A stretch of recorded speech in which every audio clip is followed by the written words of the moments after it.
안녕하세요. 갑자기 편향독서에서 술독생으로 채널명을 바꾼 술독생입니다. 게시글로 안내를 해드렸었는데 편향이라는 채널명이 좀 저 스스로 너무 갇혀있는 건 아닌지, 점점 확증 편향적인 사람이 되어가고 있는 건 아닌지라는 좀 생각에 채널명을 변경하게 됐고요.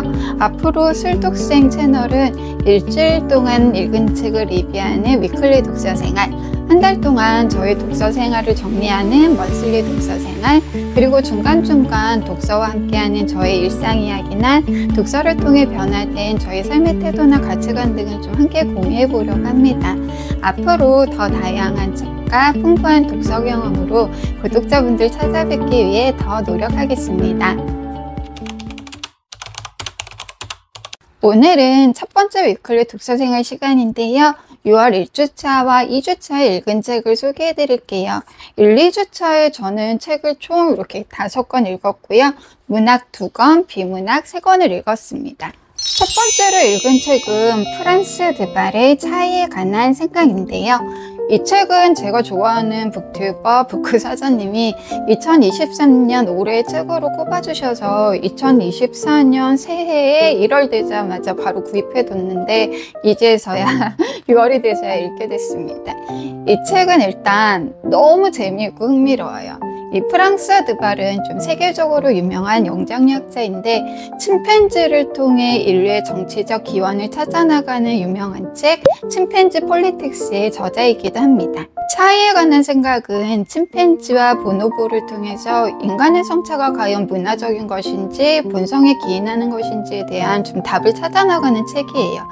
남성과 여성은 선천적으로 다르고 어쩔 수 없이 남성이 여성보다 우월한 조건을 가지고 태어난다. 그래서 지배적인 입장에 놓인다가 주류적 입장인데 1932년 주커먼이라는 학자분의 개코 원숭이를 통해서 수컷의 본성은 폭력적이고 경쟁에서 이기려고 하고 암컷을 지배하려 하는 반면에 암컷은 힘이 없고 자기 의지도 없고 의존적이고 수컷의 의지에 이끌려 다닌다. 그래서 남성은 여성보다 우월하다라는 주장을 펴니다. 하지만 프란스 드발은 우리는 원숭이와 가깝지 않다. 우리는 오히려 호미니드과에 속하기 때문에 이 호미니드과에 속하는 유인원, 침팬지, 보노보, 고릴라, 오랑우탄, 그러니까 조금 더 가깝다는 거예요. 그래서 인간을 이해하기 위해서는 원숭이가 아니라 유인원의 생활 모습을 연구해야 한다고 합니다. 프란스 드발은 이 유인원의 행동 연구를 통해서 남성과 여성의 성차, 체형 차이라던가 이런 생물학적 차이는 분명히 존재한다고 해요. 근데 하지만 문화에 따라서 이 타고난 젠더 정체성은 변할 수 있다는 건데요. 아이들은 자라면서 자기 사회화 과정을 거치는데 동성에게 끌리는 경향이 강하기 때문에 딸은 엄마를 모방하고 아들은 아빠나 다른 남성을 모방하기 때문에 이 행동 자체만을 놓고 유전자 때문인지 환경 탓인지 딱 잘라서 구분 지을 수 없다라는 걸 인정해야만 좀 성차에 대한, 젠더에 대한 다양한 논의를 할 수 있다고 해요. 성차는 분명 존재하지만 이 생물학적 차이가 모든 행동을 정형화시키지 않고 오히려 뇌는 굉장히 유동적이라고 하더라고요. 이 유인원도 사람도 본능과 문화에 따라 이 행동이 또 뇌의 변화에 따라 좀 달라질 수 있음을 인정하고 남성도 여성도 이분법적으로 딱 구분 지을 것이 아니라 이 남성다움과 여성다움에 대한 이 다양한 스펙트럼에 대해 열린 마음으로 대해야 성이나 젠더와 관련된 좀 편견이나 불평등을 그나마 줄일 수 있을 것 같아요. 차이에 관한 생각은 이 영장류학자의 눈으로 우리와 같은 종인 유인원들의 그 무의식적인 행동을 통해 젠더는 특정하게 고정되거나 이분법적으로 대립되는 것이 아니라 좀 유동적이고 후회적이고 상호 의존적임을 주장하는 너무 재미있는 책이었어요. 이 저자가 하고 싶은 주장을 하기까지 일관되게 이야기를 전개해 나가는 방식도 굉장히 훌륭하고 유인원들의 무의식적인 행동에 대한 일화는 진짜 너무 흥미롭고 재미있어요.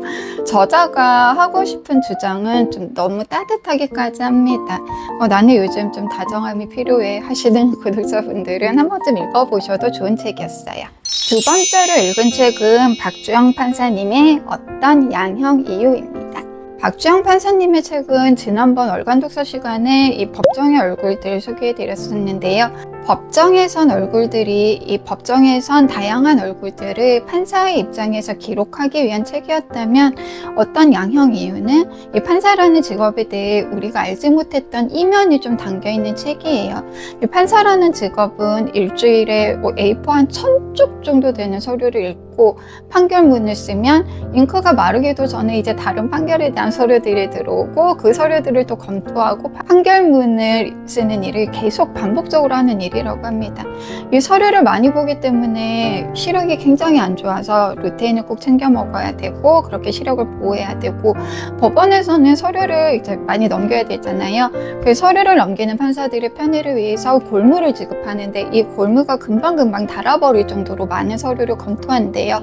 여기 하루 종일 앉아서 서류를 검토하기 때문에 어깨가 뭉친다거나 하는 공격기 질환, 여기에 뭐 법정이 아닌 일상생활을 하면서도 이 증거가 없으면 사람을 말이 믿지 못하는 이런 직업병까지도 생긴다고 해요. 세계적으로 이 우리나라 판사들의 업무량이 과도하게 많다고 하는데 이 서류와 사건이 반복되는 일상을 살다 보면 이 어느 순간 재판이 무덤덤해지는 순간이 찾아온다고 합니다. 피고인, 피해자도 다 할자로만 보이고 살인, 강간 같은 뭐 흉측한 사건들도 법정이라는 가상세계에서 일어나는 일처럼 느껴지는 순간이 온다는 거예요. 사람은 없고 뭐 사건만 기록만 남아있는. 그래서 박주영 판사님은 이 판사라는 직업이 굉장히 증거를 중요시하고 많은 서류를 검토하고 판결을 내리잖아요. 그런데 그런 절차적인 것들보다 이 인간에 대한 연민이나 배려라던가 공감이라던가 사랑 이런 감정들을 꼭 기본적으로 지니고 있어야만 한다고 하세요. 우리는 사법이라고 하면 당연히 정의를 먼저 추구해야 된다고 생각을 하잖아요. 정의라는 게 참 어렵죠. 박주영 판사님도 책에서 본인은 판사지만 정의란 무엇인가라고 물어보면 마이크 셀든의 그 정의란 무엇인가라는 책도 있지만 정의가 무엇인지라고 딱 대답을 할 수가 없다라는 거예요. 그만큼 정의라는 게 어떻게 생각하면 어떤 사람의 입장에서는 정의로운 게 어떤 사람의 입장에서는 정의롭지 않는 것일 수도 있잖아요. 굉장히 여러 가지 해석이 가능한 게 정의라는 거기 때문에 정의, 우리가 사법으로서의 서류상 절차상의 정의를 먼저 따지기보다는 사람을 향한 이해, 사랑 이런 걸 좀 바탕으로 관심을 가져야만 이 법정이 가상세계가 아닌 사람이 살아가고 있는 실제 세계임을 느낄 수 있고 또 공정한 판결을 내릴 수 있다라고 하세요. AI가 발달하면 이 대체될 직업 중에 판사도 상위권에 랭크되어 있더라고요. 왜냐하면 그동안 판결 사례를 가지고 정확한 판결을 내릴 수 있다라고. 이만큼 우리가 이제 판사라는 직업에 대한 불신이 굉장히 많잖아요. 사법에 대한 불신이. 그런데 이 책은 뭐 인공지능이 아닌 사람이 왜 판결해야 하는지, 좀 우리가 왜 소수자를 보호해야 하는 판결에는 좀 열린 마음으로 바라봐야 하는지, 뭐 이런 여러 가지 박주영 판사님의 가치관에 대해서도 엿볼 수 있는 책이었고, 좋은 문장들이 너무 많아요. 너무 좋았던 부분 한번 읽어봐 드리면, 꽃과 자연이 그렇듯 인간도 세상도 모두 테스트다. 무엇을 읽을지는 내게 달려있다. 꽃이 제각각의 이유로 아름답듯 사람도 그렇다. 아이들은 더욱 그렇다. 내겐 사건도 그렇다. 자백하든 부인하든 각 사건에는 제 나름의 향기가 있다. 내게 재판은 벚꽃처럼 장렬하듯 개화했다 격렬하게 낙하하는 절차고 텍스트를 주의 깊게 읽는 시간이다. 꽃에 비해 인간과 세상이라는 텍스트는 독자인 내게 친절하지 않다. 낭독증이 심해진다. 세상은 갈수록 읽어내기가 힘들다.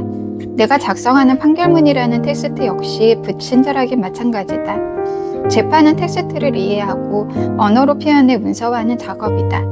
한 덩어리의 꽃이 그저 개나리나 벚꽃이 아닌 마주본 개나리, 돌아앉은 개나리, 고개 쳐든 개나리, 사색에 잠긴 개나리로 읽을 수 있듯 일군의 사람들이 그저 피고인, 피해자, 원고, 피고가 아닌 조남남 개별자로 인식될 때 인간과 세상을 제대로 이해한 것이다. 어쩌면 재판은 개별적 대상인 인간을 용해해 인식에 틀린 법이라는 금형에 부어 주물을 만들어내는 작업이 아닌가 싶다. 이 판사라는 직업이 사람을 개별적으로 각각 이해하고 사랑해야만 하는 좀 굉장히 무거운 짐을 진 일임을 좀 느낄 수 있어서 굉장히 감동적으로 다가왔던 문장이었고요. 우리가 판결하는 거 보면 양형 왜 이래? 막 이렇게 싶을 때가 있잖아요. 사법에 대한 불신이 지금 너무 높은 시절입니다. 하지만 판사님이라는 입장에서 이 판사가 지고 있는 무게에 대해서도 생각해 볼 수 있었고, 좀 인간에 대한 이런 따뜻한 마음, 사랑을 가지고 있는 판사님이 아직까지도 좀 계시다는 거에 다행이다 네, 싶었던 그런 책이었어요. 세 번째로 읽은 책은 임철호 작가님의 100년 여간입니다. 요즘 도서관에서 한국문화 클래식이라고 할 만한 이 소설들을 찾아 읽고 있는데, 5월 월간 독서에서 소개해드린 마당 깊은 집은 이 문제 클래식 시리즈 중에 한 권이었고요. 100년 여간은 문학동네 한국 문학 전집 중에 한 권이에요. 임철호 작가님은 저는 솔직히 이번에 처음 알게 된 작가님인데, 1954년생으로 이 강주항쟁 때 직접 현장에 있으셨다고 해요. 그때 적극적으로 동료들을 돕지 못하고 이 살아남았다는 죄책감으로 이 작품 활동을 해오셨고, 1998년 강제항쟁을 다룬 봄날 5권 등 좀 한국에 행해졌던 국가폭력에 대한 글을 좀 많이 쓰셨다고 합니다. 100년 여간의 첫 문장은 섬이 하나 있다. 그림자의 섬 영도. 이렇게 시작을 하는데, 이 영도는 반도 서남쪽에 있는 가상의 섬이에요. 소설을 쓰는 당시는 이 영도에 대한 소설을 쓰기 위해서 1년 반 전에 이 쪽지를 벽에 붙여뒀는데 지금까지 단 한 줄도 쓰지 못하고 있어요. 어느 날 갑자기 이 시간이 없어 라는 한청이 들리기 시작하고요. 당신은 그 목소리에 끌려서 이 영도라는 섬으로 갑자기 내려가게 됩니다. 영도로 가면서 이 김요한과 강복수를 우연히 만나게 되는데, 요한은 어린 시절 그 영도에서 기억을 잃고 혼자 헤매다가 구조돼서 미국으로 입양을 가서 살고 있었어요. 그런데 어느 날 어렸을 때 잠깐 알았던 간질 발작이 다시 시작이 되면서 당신이 들었던 똑같은 목소리, 시간이 없어, 이런 한청을 듣게 됩니다. 요한은 잃어버린 과거를 찾기 위해서 영도로 돌아갈 결심을 하게 돼요. 복수는 영도에 있는 여간, 이 100년 여간의 주인인데 4.3 제주 항쟁의 희생자의 아들로 이 사법시험에 합격할 만큼 굉장한 영재였지만 연좌제 때문에 법관에 임명되지 못하고 승려처럼 떠돌아다니는 삶을 살고 있어요. 결혼을 해서 자녀도 갖고 이 100년 여간을 운영하고 있기는 하지만 거의 떠돌이처럼 이런 삶을 삽니다. 이 당신과 요한은 100년 여간에 머물면서 좀 이상한 일들을 굉장히 많이 경험하게 되고요. 100년 만에 찾아오는 계기 일식을 맞게 됩니다. 이 소설은 국가폭력을 당해 죽은 사람들과 남아있는 사람들에 대한 이야기예요. 이 100년 여간에는 4가지 국가폭력이 등장하는데, 제주 4.3, 보도연맹 학살사건, 1980년 5.18 강주민주항쟁, 그리고 우리가 어쩔 수 없이 가해자의 위치에 놓이는 그 베트남 전입니다. 이 국가폭력으로 죽은 사람들은 섬을 떠나지 못하고 푸른빛을 내는 손으로 남아서 섬을 떠돌아요. 남아있는 사람들은 살아남았다는 죄책감, 그때 내가 뭔가 하지 못했다는 죄책감으로 평생을 괴로워하면서 죽은 것도 아닌 산 것도 아닌 삶을 살아가게 됩니다. 이 100년 여간은 한국 근현대사의 어둠을 다룬 소설이지만 한상소설의 기법처럼 굉장히 신비로워요. 그래서 한 번 책을 접게 되면 계속 책을 읽게 만드는 그런 책이었고요. 책 중간중간에 국가폭력에 대한 남아있는 사람들의 기억이 굉장히 길게 서술되는 장면이 나오는데, 이게 마음이 너무 아파서 잔상이 좀 계속해서 남는 소설이었어요. 이 남아있는 사람도 죽은 사람도 다 국가폭력의 희생자이고, 우리가 좀 할 수 있는 일은 잊지 않고 기억하는 일이라는 좀 뼈아픈 자각을 하게 한 책이기도 했습니다. 해방 이후 실제 일어났던 국가폭력의 책임자를 제대로 처벌하고 또 우리는 기억하고 다음 세대에게도 이 전해져야만 남아있는 사람들의 죄책감과 미안함, 또 죽은 사람들의 억울함이 모두 사라질 수 있지 않을까 싶어요. 요 근래 읽었던 한국 소설 중에서 매번 제일 좋았다고 하지만 정말 너무 좋게 제일 잘 읽은 책이었어요. 그리고 문학이 가진 여러 힘 중에서 역사를 배우고 또 그 시대를 겪은 사람들에게 깊이 공감할 수 있는 힘이 있다라는 걸 좀 느꼈던 그런 책이었습니다. 네 번째로 읽은 책은 불편한 레스토랑입니다. 이 책도 너무 재미있어요. 이 책의 저자인 변혜정 서버님과 이 안백린 셰프님은 모녀 사이인데요. 천년식항이라는 식당을 운영하고 계세요. 이 변혜정 서버님은 섹스앤스테이크 연구소의 소장이자 이 와인 수입회사 엠버앤처비를 운영하고 있는데, 천년식항을 오픈하기 전에는 이 젠더와 성평등을 연구하는 여성 학자셨어요. 안백린 셰프님은 원래는 의학도였는데 이 정신건강, 식품 생명의 연결성을 연구하다 보니까 이 현대인이 되게 건강하지 못한 식습관을 가지고 있고, 또 공장식 축산으로 고통받는 동물들을 이제 놓고 고민하다 보니까 인간이 음식을 먹는 방식을 바꾸는 것만이 해답이 될 수 있겠다라는 생각을 해서 이 본격적으로 요리에 뛰어들게 됐다고 합니다. 이 처음 시작은 해방촌에서 이 비건 식당 소식을 오픈하면서부터였는데요. 소식이 왜 낯설지 않지 생각했더니 제가 좋아하는 전범선 작가님도 함께 운영했던 식당이더라고요.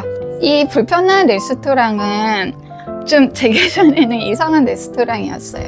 이 처음 오픈할 때는 비건을 표방했지만 지금은 비건을 굳이 표방하지는 않아요. 그런데 채소를 좀 다양한 요리법과 플레이팅을 통해서 고급화시키는 메뉴를 선보입니다. 이 당근을 5시간 저온에서 조리해서 고기 맛을 내는 베러된 섹스라는 메뉴가 있는데, 왜 굳이 채소로 고기 맛을 내려고 하냐 하는 비판을 하는 분들도 있고요. 이 청년식향은 제로 웨이스트를 실천하기 때문에 깨진 그릇도 그대로 사용하고 일회용 물티슈나 휴지는 아예 사용하지 않거든요. 그런데 고기 맛을 굳이 내자고 5시간씩 가스를 쓰면서 오히려 그게 더 탄소 배출량이 높을 수도 있잖아요. 그렇게 당근을 조리하면서 가스를 써도 되나, 전력을 써도 되나, 이런 비난을 또 받기도 하시는데, 여기 변혜정 서버님은 그 비난에서 본인 스스로도 딜레마인 거죠. 자유로울 수 없다라는 생각은 또 하세요. 그리고 또 어떤 나이 많으신 여자 손님이 딸과 함께 와서 1인당 75,000원짜리 식사를 맛있게 잘 드시고 좋은 분위기로 이렇게 드시고 가셨는데, 다음날 전화를 해서는 야, 나는 이 채소 요리를 이렇게 비싼 돈을 주고는 도저히 먹을 수 없다. 이건 진짜 너무 아까운 돈이고 이건 말도 되지 않는다. 하지만 다른 데는 얘기하지 말고 그 돈을 그냥 나한테 바로 환불해달라고 이렇게 얘기를 하시거든요. 저희가 왜 채소 요리라고 하면 좀 저렴하다라는 인식이 있잖아요. 그래서 저는 그 손님분의 마음도 좀 이해가 가기는 했어요. 그리고 이 메뉴 이름에 섹스라는 단어가 들어가는데, 어떤 손님들은 이 메뉴를 말을 못한대요. 베러된 섹스 주세요, 섹스앤 스테이크 주세요, 이렇게 얘기를 못하고 이렇게 메뉴판을 가리키면서 이거 주세요 이렇게 하시는 분들도 있고, 또 어떤 분들은 왜 굳이 요리 음식에 우리나라 정서상 이제 섹스라는 말이 좀 편하게 쓰실 수 있는 단어가 아니잖아요. 근데 굳이 왜 섹스라는 단어를 넣어서 이렇게 불편하게 하냐, 이렇게 얘기하시는 분들도 있다고 해요. 그럼 변혜정 서버님은 또 여성 학자시잖아요. 젠더에 대해서도 연구를 하셨고, 우리가 왜 섹스에 대해서는 좀 자유로워져야 하는지에 대해서 이제 손님한테 말씀을 드리기도 하거든요. 그래서 그 식당에 대한 댓글 중에는 꼰대 아줌마가 서빙을 한다 이런 댓글이 좀 달리기도 했다고 합니다. 이 책을 좀 다 읽고 나서 느낀 거는, 이 천년식향은 우리가 보통 상식이라고 하는 기준으로는 평가할 수 없는 곳이라는 거예요. 이 변혜정 서버님과 안백린 셰프님의 신념, 가치관이 녹아들어 있는 곳이고, 이 비건을 금욕주의가 아닌 관능적인 예술을 느낄 수 있는 곳이에요. 처음에 이 안백린 셰프님이 비건을 시작을 했을 때는 원래는 굉장히 고기를 좋아하셨대요. 그런데 그 공장식 도축에서 희생되는 동물들을 보면서 비건을 해야지 하고 결심을 하고, 집에 있는 냉동고에서 죽은 고기 창고라고 고기들을 다 꺼내서 버릴 정도로 굉장히 좀 강한 기준을 가진 비건이었는데, 이 천년식당을 운영하면서부터는 오히려 비건을 표방하는 거에 대해서 너무 좀 강하게 주장하는 거에 대해서는 오히려 조금 한 발 뒤로 물러나라는 이런 경향이 있고, 변혜정 서버님도 아무래도 여성 학자시다 보니까 본인의 가치관이나 기준이 굉장히 뚜렷하시거든요. 저도 약간 편향적인 부분이 내가 옳다라고 생각하는 가치관 기준이 너무 뚜렷해서 그 외의 것에 대해서는 저도 조금 부정적으로 보는, 잘 열린 마음으로 대하지 못하게 되는 단점이 있는데, 변혜정 선생님은 이 식당에서 서버 일을 하게 되면서 그런 단점들을 조금씩 보완해 가시는 것 같아요.